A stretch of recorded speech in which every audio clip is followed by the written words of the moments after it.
வணக்கம். தேசிய வேதாகம கல்லூரி மாணவ கண்மணிகளே, தோழர்களே, பெற்றோர்களே, உலகளாவிய என் தமிழ் சொந்தங்களே, உங்கள் அனைவருக்கும் என்னுடைய நெஞ்சார்ந்த வாழ்த்துதலை தெரிவிக்கிறேன். இந்த நாட்களில் கொரிந்தியருக்கு எழுதிய 2வது நிருபம், இன்றைக்கு 7ஆம் அதிகாரம். இந்த 7ஆம் அதிகாரத்தில் 16 வசனங்கள் இருக்கிறது. நாம் கவனமாக, அக்கறையாக, ஆழமாக நாம் சிந்திக்க வேண்டும்.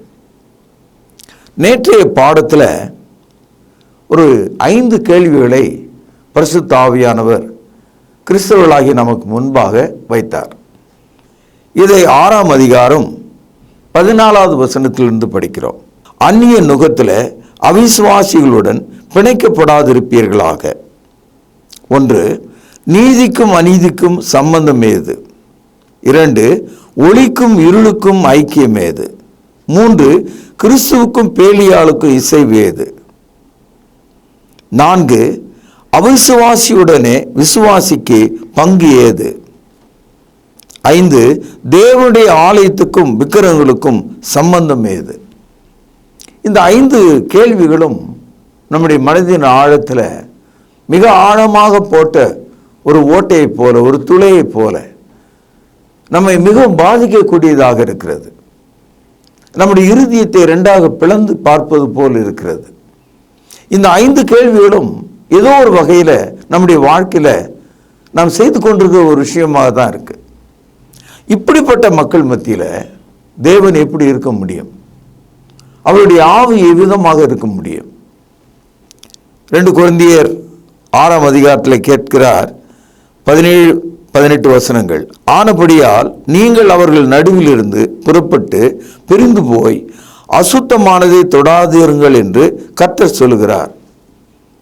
சில சமயங்களில் நம்முடைய சமுதாயத்தில் இந்த நெருக்கடிகள்லாம் நமக்கு வரும். அதாவது அந்நிய நுகத்தில் நாம் இணைக்கப்படலாம், அவிசுவாசிகளோடு நாம் சேர்க்கப்படலாம், பேலியாளின் விக்கிரக வழிபாடுகளில் சமுதாயத்தில் நாம் ஒருவராக இருக்கலாம். அவைகளை விட்டு நாம் தான் வெளியே வரணுமே தவிர நம்மை விட்டு அவைகள் பிரிந்து போகாது.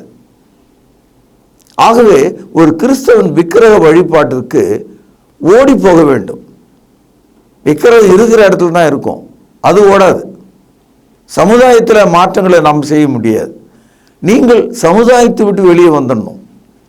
கிறிஸ்தவம் என்பது கிறிஸ்துவை நோக்கி அழைக்கிற ஒரு மார்க்கமாக இருக்கிறது. அதனால சொல்றாரு 18ஆம் வசனம், அப்பொழுது நான் உங்களை ஏற்றுக்கொண்டு உங்களுக்கு பிதாவாக இருப்பேன், நீங்கள் எனக்கு குமாரரும் குமார்த்தியுமாய் இருப்பீர்கள் என்று சர்வ வல்லமை உள்ள கர்த்தர் சொல்லுகிறார். ஆக இந்த 5 கேள்விகளுக்கான பதில் பரிசுத்த ஆவிக்குள்ள நாம் தேவனுடைய பிள்ளைகளாய் இருப்பது தான். அதற்கான ஆயத்தத்தை தேவன் நமக்கு தருகிறார். இப்பொழுது 7ஆம் அதிகாரம் 1 வசனம், இப்படிப்பட்ட வாக்குத்தத்தங்கள் நமக்கு உண்டாயிருக்கிறபடினால் பிரியமானவர்களே, மாம்சத்திலும் ஆவியிலும் உண்டான சகல அசூசியும் நீங்க நம்மை சுத்திகரித்து கொண்டு பரிசுத்தமாகுதலை தேவ பயத்தோடு பூரணப்படுத்த கடவோம். குளிக்கிறோம், புதிய ஆடையை அணிகிறோம். சுகமாக இருப்பது என்றால் என்ன என்று நமக்கு தெரியும். அழுக்காக இருப்பது, அசுத்தமாக இருப்பது, நாற்றமாக இருப்பது, கேவலமாக இருப்பது என்றால் நமக்கு தெரியும். அது மாதிரி நம்மை நாமே பரிசுத்தமாக்கி கொள்ள வேண்டும், விலகி வாழ வேண்டும், தேவனுக்கு பிரியமாக இருக்க வேண்டும். தேவன் நமக்கு வாக்குத்தத்தங்களை செய்திருக்கிறார். அந்த வாக்குத்தத்தங்கள் நமக்கு உண்மையுள்ளவளாய் இருக்கிறது. 2 கொரிந்தியர் 1வது அதிகாரம் 20வது வசனம், எங்களால் தேவனுக்கு மகிமுண்டாகும்படி தேவனுடைய வாக்குத்தத்தங்கள் எல்லாம் இயேசு கிறிஸ்துவுக்குள் ஆம் என்றும் அவருக்குள் ஆமேன் என்றும் இருக்கிறது. இது ஒரு முக்கியமான ஒரு வசனம். இந்த வசனத்தில் தேவனுடைய வாக்குத்தத்தங்கள் பைபிளில் இருக்கிறது நமக்கு தெரியும். ஆனால் நமக்கு தேவன் கொடுத்த எந்த ஒரு வாக்குத்தத்தமும் ஒத்தரட்ட பிடிக்கல. பதிலாக ஒரே பதில் தான் கொடுத்துட்டு இருக்கான். அந்த பதில் என்னன்னா எஸ் தான். ஆங்கிலத்தில் எஸ்ன்னு சொன்னால் தமிழில் ஆம்.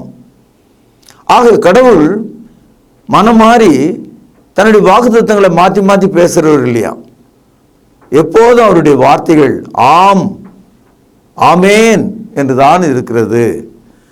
இப்படிப்பட்ட வாக்குத்தத்தங்களை தேவன் நமக்கு தந்திருக்கிறதுனால இந்த 5 வகையான தீமையிலிருந்து விலகி நாம் தேவனுடைய ஆலயமாக பரிசுத்தமாக்கப்பட்டவர்களாக அசுத்தம் நீங்கினவர்களாக நாம் இருக்க வேண்டும் என்று தேவன் நம்மை எதிர்பார்க்கிறார். கழுதை குட்டியும் குதிரை குட்டியும் பிறக்கும்போது முதல் சில மாதங்கள் பார்ப்பதற்கு ஒரே மாதிரி இருக்கும். ஆனால் கழுதை வேற குதிரை வேற, அது உங்களுக்கு தெரியும். காரணம் என்னன்னா, ஒரு குறிப்பிட்ட காலம் வரும்போது கழுதை குட்டியினுடைய மூக்கு வெளுக்கும், குதிரை குட்டியினுடைய மூக்கு கருக்கும். ஆக குட்டிகள் ஒரு குறிப்பிட்ட வயது அடையும் போது இது கழுதை குட்டி, இது குதிரை குட்டி என்று விளங்கிவிடும். அதுபோல பரிசுத்தாவிலே நடக்கிற மனிதனுடைய செயல்கள், அவன் தேவனுக்கென்று தன்னை பிரித்து வாழ்கிற செயல்கள், தேவனுடைய வாக்குத்தத்தங்களின் கீழ் வாழ்கிற அவனுடைய உணர்வுள்ள வாழ்க்கை, அவிசுவாசிகளோடு அவன் பிணைக்கப்பட மாட்டான், அநீதியோடு அவன் சம்பந்தப்பட மாட்டான், பேலியாளோடு அவன் ஐக்கியம் கொள்ள மாட்டான், விக்கிரகங்களோடு அவன் உறவு கொள்ள மாட்டான். இவைகள் வெளிரங்கமான அடையாளமாக இருக்கிறது. ஆகவே தேவனுடைய வாக்குத்தத்தங்கள் நமக்கு உண்டாயிருக்கிறது. ஒவ்வொரு கிறிஸ்தவரும் இதை புரிந்து கொள்ள வேண்டும். நாம் வளரும் சக்தியை, நாம் நன்றாக இருக்க வேண்டிய புஷ்டியை, போஜனத்தை கடவுள் நமக்கு தருவார். அவர் நம்மை பராமரிப்பார். அவர் நம்மை கைவிட மாட்டார். கோழி தன் குஞ்சுகளை கூட்டி சேர்ப்பது போல அவர் நம்மை கூட்டி சேர்த்துக் கொள்கிறார். உங்கள் இருதயம் கலங்காது இருப்பதாக நான் உங்களை திக்கற்றவர்களாய் விடேன், நான் உங்களிடத்தில் திரும்பி வருவேன், நான் வாழ்கிறேன், ஆகவே நீங்களும் வாழுங்கள் என்ற வாக்குத்தத்தங்கள் நமக்கு சொந்தமாக கொடுக்கப்பட்டிருக்கிறது. மத்தேயு 28ஆம் அதிகாரம் கடைசி வசனத்திலே வாசிக்கிறோம், இதோ உலகத்தின் முடிவு பரியந்தமும் நான் உங்களோடு கூட இருக்கிறேன் என்றார். ஆகவே கிறிஸ்துவனுடைய வாக்குத்தத்தங்கள் நேற்று அல்ல, இன்றல்ல, நாளையும் உலகத்தின் முடிவு பரியந்தமும் நம்மோடு இருப்பதாக நாம் படிக்கின்றோம். இப்பொழுது 2 கொரிந்தியர் 7ஆம் அதிகாரம் 10வது வசனம், தேவனுக்கேற்ற துக்கம் பின்பு மனசாபப்படுவதற்கு இடமில்லாமல் ரட்சிப்புக்கு ஏதுவான மனம் திரும்புதலை உண்டாக்குகிறது. லௌகீக துக்கமோ மரணத்தை உண்டாக்குகிறது. இந்த வசனத்தில் துக்கம் என்ற ஒரு வார்த்தையை நாம் படிக்கிறோம். ஆங்கிலத்தில் சாரோ, அதாவது துக்கம் என்பது மனதால் ஏற்பட்டு உடல் முழுதும் பரவி கண்கள் வழியாக நீராக பாய்கிறது. கண்களிலிருந்து தாரை தாரியாக தண்ணீர் வடியும் போது அந்த மனிதனுடைய இருதயமும் வெடித்து சிதறி இருக்கிறது என்று அர்த்தம். அவனுடைய உடல் முழுவதும் வேதனையில் இருக்கிறது என்று அர்த்தம். துக்கம் என்பது அதுதான். சாரோ என்ற ஒரு வார்த்தை. இயேசு கிறிஸ்து சிலுவைக்கு முன்னாலே கெத்செமனே தோட்டத்தில் அவர் மிகுந்த துக்கம் அடைந்தார். அப்பொழுது அவர் தரையில் அவருடைய முகம் படிந்து முகத்தில் உள்ள வேர்வை இரத்தத்தின் பெருந்துளிகளாக விழுந்தது என்று நாம் படிக்கிறோம். Sorrow can bring out your sweat as a blood drops. உங்கள் முகத்தில் உள்ள வேர்வை இரத்தத்தின் துளிகளாக விழும் அளவுக்கு மனிதர்கள் துயரமும் துக்கமும் அடைகிறார்கள். இந்த வசனத்தில் 2 கொரிந்தியர் 7ஆம் அதிகாரம் 10வது வசனத்தில் 2 வகையான துக்கத்தை பற்றி பேசுகிறார். கடவுளுக்கு ஏற்ற துக்கம், உடலுக்கு ஏற்ற துக்கம், காட்லி சாரோ, பிசிக்கலி சாரோ. தேவனுக்கு ஏற்ற துக்கம், மாம்சத்திற்கு ஏற்ற துக்கம். உலகத்தில் கணவனை இழந்த மனைவியும் அவனுடைய குழந்தைகளும் அழுகிற காட்சி, அது மாம்சத்துக்குரிய லௌகீக துக்கம், உடலை சார்ந்த துக்கம். அது அந்த துக்கம் பிறகு கொஞ்ச நாள் பொறுத்து அவர்களுக்கு வியாதியையும் சில சமயத்தில் கணவர் இறந்தார் என்ற ஒரு காரணத்தினால மனைவியும் கூட இறந்து போவதையும் நாம் பார்க்கிறோம். மனைவி இறந்த துக்கத்தில் கணவன் இறந்து போவதை பார்க்கிறோம். நாம் அதை பாராட்டுகிறோம். ஆக லௌகீக துக்கத்தினுடைய முடிவு மரணம் என்று சொல்கிறார். நாம் அந்த பூமியை எவ்வளோதான் அழுது புரண்டாலும் உடலால், நீங்களும் அதே மாதிரி தான் முடிவடைய போறீங்க. ஆகவே மாம்சத்திற்கேற்ற துக்கம், லௌகீக துக்கம், the physical sorrow will end with another death. மரணத்தில் தான் முடிதான். துக்கத்தின் மேலே துக்கம் அடைகிற மனிதன் சாவிலே முடிகிறான். ஆனால் தேவனுக்கேற்ற துக்கம்னு ஒன்று இருக்கு.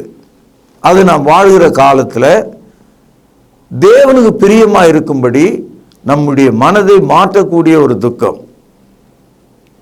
இந்த துக்கம் அடையாம ஒருவன் கிறிஸ்தவனாக வர முடியாது. இளைய குமாரன், என் தகப்பன் வீட்டில் எவ்வளவோ உணவு இருக்கிறது, நான் பசியினால் சாகிறேன், என்னுடைய வீட்டில் உள்ள வேலைக்காரர்கள் திருப்தி உள்ளவர்களாக இருக்கிறார்கள், நானும் இங்கே பன்றிகளை மேய்த்து கொண்டிருக்கிறேன் என்று சொல்லி அவன் எழுந்து தகப்பன் வீட்டுக்கு ஓடுகிறான்.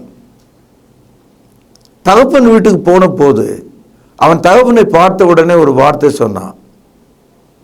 பரலோகத்தில் இருக்கிற தேவனுக்கும் உனக்கும் முன்பாக நான் பாவம் செய்தேன், உம்முடைய பிள்ளைகளில் ஒருவனாக இருக்க எனக்கு தகுதி இல்லை, உம்முடைய வேலைக்காரில் ஒருவனாக என்னை வைத்துக் கொள்ளும் என்று கேட்டான். அதாவது, I sinned against heaven, sinned against you, it is not worthy for me to be your child, please put me as one of your servant. எந்த அளவுக்கு அந்த மனிதனுடைய இருதயம் கண்ணீரால் நிறைந்திருக்கிறது, வேதனையால் நிறைந்திருக்கிறது, துக்கத்தால் நிறைந்திருக்கிறது என்று பாருங்கள். கடவுளுக்கு முன்பாகவும் மனிதனுக்கு முன்பாகவும், பரலோகத்திற்கு தேவனுக்கு முன்பாகவும் தகப்பனுக்கு முன்பாகவும் நான் பாவம் செய்தேன். இந்த அறிவுதான் தேவனுக்கு ஏற்ற துக்கம். தகுதியற்ற என்னை உம்முடைய மகனாக அல்ல, ஒரு வேலைக்காரனாக இடம் கெடுத்தால் கூட போதும் என்று தாழ்மையான ஒரு எண்ணம் உடையவனாக இருந்தான். அதுதான் தேவனுக்கு ஏற்ற துக்கம். நான் ஒரு பாவி என்று ஒப்புக்கொள்கிறானே, அதுதான் தேவனுக்கு ஏற்ற துக்கம். நான் ஒரு நீதிமான் நீங்க நினைச்சீங்கன்னா உங்களுக்கு தேவனுக்கு ஏற்ற துக்கம் வராது. When you count yourself, I am a sinner, you have a godly sorrow. தேவனுக்கு ஏற்ற துக்கம். சில பேர் தங்களுடைய சொந்த துக்கங்களை ஏதோ கடவுளுக்காக மனஸ்தாபப்பட்ட துக்கம் போல அவர்கள் நினைத்து விடுகிறார்கள். ஆபேலை கொன்ற காயின் அவன் செய்ய தவறு என்பது அவனுக்கு தெரியும். ஆனால் அவனுக்கு தேவனுக்கு ஏற்ற துக்கம் வரல. நான் செய்தது பாவம், என்னை மன்னியுங்கள் கடவுளே என்று அவன் கேட்கவில்லை. பார்வோன் கூட மோசேயின் இடத்துல தேவனை குறித்து சொன்னான். தேவன் இருக்கிறார் என்று கூட நம்பிட்டான் ஒரு கட்டத்தில். ஆனால் அவன் மனம் திரும்பல, தேவனுக்கு ஏற்ற துக்கம் கொள்ளலை. பார்வோன் அவ்விதமான ஒரு மனிதன். அதுபோல இயேசுவை காட்டி கொடுத்தானே யூதாஸ் காரியத்து, அவன் கூட நான் அவரை காட்டி கொடுத்தது தவறு என்று தான் சொன்னான். ஆனால் அவன் தேவனுக்கு ஏற்ற துக்கத்தை காண்பிக்கவில்லை. இந்த வரிசையில் ஒரு அழகான உதாரணத்தை நான் உங்களுக்கு காண்பிக்க விரும்புகிறேன். எபிரேயர் 12வது அதிகாரம் 16 முதல் சில வசனங்களை வாசிக்கிறேன். ஒருவனும் வேசி கள்ளனாகவும் ஒருவேளை போஜனத்துக்காக தன் சேஷ்டபுத்திர பாகத்தை விற்று போட்ட, கவனிங்கள், ஏசாவை போல சீர்கெட்டவனாக இராதபடிக்கு எச்சரிக்கையாயிருங்கள். ஆதியாகமம் 25ஆம் அதிகாரம் 33வது வசனத்தை நீங்கள் படித்தால், ஈசாக்கினுடைய 2 பிள்ளைகள் ஏசா, யாக்கோபு. ஏசா மூத்தவன், யாக்கோபு இளையவன். அக்காலத்தில் தேவன் குடும்பத்தினுடைய முதல் பிள்ளைகள் வழியாக தமது வார்த்தைகளை கொடுத்து கொண்டிருந்தார். குடும்ப தலைவர்கள் வழியாக தேவன் தமது வார்த்தையை வழங்கினார். யாக்கோபு இளையவனாக இருந்ததுனாலே அந்த வாய்ப்பு அவனுக்கு இல்லை. முதியவனாகிய ஏசாவுக்கு அந்த வாய்ப்பு இருந்தது. Because he was the eldest son. ஆனால் ஏசா ஒரு நாள் தன் தம்பி பயிற்றங்கூழை காய்ச்சி கொண்டிருக்கும் போது, எனக்கு பசியா இருக்கிறது, அதை கொடு என்று அவன் கேட்கிறான். அந்த வேளையில் யாக்கோபு என்ன கேட்கிறாரு, இந்த பாரு, நீ மூத்த பிள்ளைன்னு சொல்கிறல்ல இந்த வீட்டுக்கு, அந்த ஸ்தானத்தை எனக்கு கொடுத்துரு, நான் இந்த கூழை உனக்கு நான் தரேன் அப்படின்னு சொன்னார். நீங்களும் நானும் என்ன செஞ்சுருப்போம்? எட்டி உதைச்சி உன் கூழை வேணாம், நீ வேணான்னு சொல்லியிருப்போம். அவன் என்ன சொல்கிறான்? அந்த கூழு தான் எனக்கு முக்கியம், அதுதான் எனக்கு உயிரை கொடுக்கும், அது இல்லைன்னா நான் செத்தே போயிடுவேன், எனக்கு அந்த பயிற்றங்கூழை கொடு, எனக்கு இந்த சேஷ்டபுத்திர பாகம் தேவையில்லை, மூத்த மகனாக இருக்கிற அந்த பாக்கி எனக்கு தேவையில்லை, அதை நீ எடுத்துக்க அப்படின்னு சொல்லிட்டான். சீர்கெட்டவன் என்று வேதாகமும் அவனை அழைக்கிறது. ஏசா ஒரு சீர்கெட்டவன், தேவனுடைய கிருபையை உதைக்கிறவனாக இருந்தான். பாருங்கள், எபிரேயர் 12வது அதிகாரம் 15வது வசனம், ஒருவனும் தேவனுடைய கிருபையை எழுந்து போகாதபடிக்கு யாதொரு கசப்பான வேர் முளைத்தெழும்பி கலக்கம் உண்டாகிறதுனால அநேக தீட்டுப்படாதபடிக்கு, கவனிங்கள், ஒருவனும் வேசிக்கல்லனாகவும் ஒருவேளை போஜனத்துக்காக தன் சேஷ்டபுத்திர பாகத்தை விற்று போட்ட, கவனிங்கள், ஏசாவை போல சீர்கெட்டவனாக இராதபடிக்கு எச்சரிக்கையாயிருங்கள். இந்த மனிதன், இந்த ஏசா, பிறகு கண்ணீர் விட்டு நான் மனம் திரும்புகிறேன் என்று சொன்னான். ஆனால் அவன் இழந்து விட்ட அந்த முதல் தகுதி, அந்த மூத்த குமாரனுக்குரிய தகுதியை அவன் திரும்ப பெறலை. ஆனால் கண்ணீர் விட்டு அழுதான். பாருங்கள், 12வது அதிகாரம் 17வது வசனம், ஏனென்றால் பிற்பாடு அவன் ஆசீர்வாதத்தை சுதந்திரித்து கொள்ள விரும்பியும் ஆகாதவன் என்று தள்ளப்பட்டது அறிவீர்கள். அவன் கண்ணீர் விட்டு கவலையோடு தேடியும் மனமாறுதலை காணாமற் போனான். ஒரு சிறந்த உதாரணம், லௌகீக துக்கம், மாம்சத்துக்கேற்ற துக்கம். ஏதோ ஒரு கட்டத்தில் தான் இழந்து விட்டு அந்த சேஷ்டபுத்திர பாகம் தனக்கு வேணுன்றதை தெரிஞ்சுக்கிட்டான். கண்ணீர் விடுகிறான், தேடுகிறான், அடையாமற் போனான். கடைசியிலே அவன் செத்தே போயிட்டான். லௌகீக துக்கம் தான் அது. அவன் கண்ணீர் விட்டு தேடினது ஒரு காட்சி பொருளாக இருந்தது, உண்மையான தேடுதலாக இல்லை. ஆகவே அது அவனுக்கு கிடைக்கல. இதை தான் சொல்றாரு, தேவனுக்கு ஏற்ற துக்கம் உங்களுக்கு ரட்சிப்பை உண்டாக்கும், லௌகீக துக்கம் உங்களுக்குள் மரணத்தை உண்டாக்கும். என் அன்பு சகோதரரே, தேவனுக்கு ஏற்ற துக்கம் அப்படின்றது என்னன்னா, கண்ணை கசக்கிட்டு அழுதுட்டு இருக்கிறோமே அது அல்ல. சில பேர் எதை சொன்னாலும் அழ ஆரம்பிச்சிருவாங்க. சில பெண்கள் இருக்காங்க, எது சொன்னாலும் அழுதுருவாங்க. நமக்கே ரொம்ப பைத்தியம் பிடிக்கிற மாதிரி ஆகிடும். என்ன சொல்லிட்டோம், எதுக்காக இந்த அம்மா அழுகிறா, இந்த அவளுக்கு அதே வேலை தான், எது சொன்னாலும் பொக்குன்னு அழுதுருவாங்க. அது மாதிரி மனிதர்கள் எப்பவுமே கண்ணீர் விட்டு பாசாங்கம் செய்கிறார்கள். தேவன் அதை பார்க்கிறார். நீங்கள் உண்மையான மனம் திரும்புதலோடு கண்ணீர் விடுகிறதா இருந்தா, ஜீவனுள்ள தேவனுக்கு பின்னாலே வருகிறவரா இருந்தா, எல்லா விக்கிரகங்களையும் விட்டுட்டு நீங்க வரணும். வெறும் கண்ணீர் விட்டுட்டு இயேசுவே என்று சொன்னா பயன் இல்லை. You must leave all your idolatry. முடியுமா? வாசிப்போம். ஏனெனில் அவர்கள் தாமே எங்களை குறித்து உங்களிடத்திலே நாங்கள் அடைந்த பிரவேசம் இன்னதென்பதையும், கவனிங்கள், ஜீவனுள்ள மெய்யான தேவனுக்கு ஊழியம் செய்வதற்கு நீங்கள் விக்கிரகங்களை விட்டு தேவனிடத்துக்கு மனம் திரும்பினதையும். அப்போ தேவனுக்கு ஏற்ற துக்கம் வெறும் கண்ணீர் அல்ல, வாழ்க்கை மாற்றம், உங்கள் மதத்தின் மாற்றம். நீங்கள் விக்கிரக வழிபாடு செய்து கொண்டே நான் தேவனுக்கு ஏற்ற மனம் திரும்புதலை உடையவன் என்று சொல்ல முடியாது. லூக்கா எழுதிய சுவிசேஷம் 19ஆம் அதிகாரம் 8வது வசனம், சகேயு நின்று கர்த்தரை நோக்கி, ஆண்டவரே, என் ஆஸ்தியில் பாதி ஏழைகளுக்கு கொடுக்கிறேன். நான் ஒருவனிடத்தில் எதையாகிலும் அநியாயமாய் வாங்கினது உண்டானால் நாளத்தனையாய் திரும்ப செலுத்துகிறேன் என்றான். மனம் திரும்புதல், மெய்யான மனஸ்தாபம், பட்ட கடன்களை அடைப்பது, நாம் தவறாக திரட்டிய பணங்களை திருப்பி தருவது. சகேயு யாரிடத்தில் அநியாயம் செய்தானோ அவர்களுக்கு அதை திருப்பி தருகிறேன், நாளத்தனையாக திருப்பி தருகிறேன், என்னுடைய ஆஸ்தியில் பாதியை ஏழைகளுக்கு தருகிறேன். இதுதான் உண்மையான மனம் திரும்புதல். இதுதான் தேவனுக்கு ஏற்ற துக்கம்.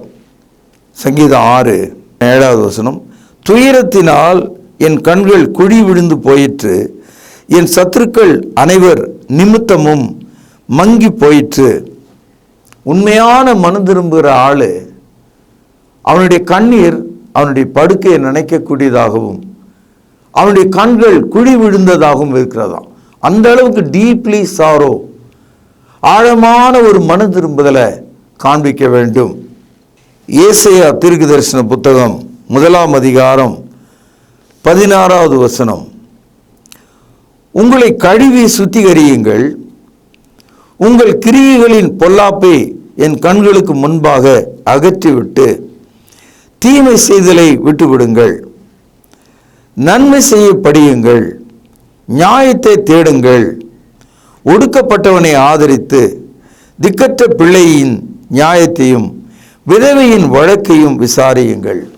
உண்மையான மனம் திரும்புதல், தேவனுக்கேற்ற மனம் திரும்புதல், நம்முடைய கைகளை சுத்திகரிக்க வேண்டும், நம்முடைய மனதை தூய்மைப்படுத்த வேண்டும், நன்மை செய்ய படிக்க வேண்டும், நியாயத்தை தேட வேண்டும், ஒடுக்கப்பட்டவர்களை ஆதரிக்க வேண்டும், திக்கற்ற பிள்ளையை தேற்ற வேண்டும், விதவையை ஆதரிக்க வேண்டும்.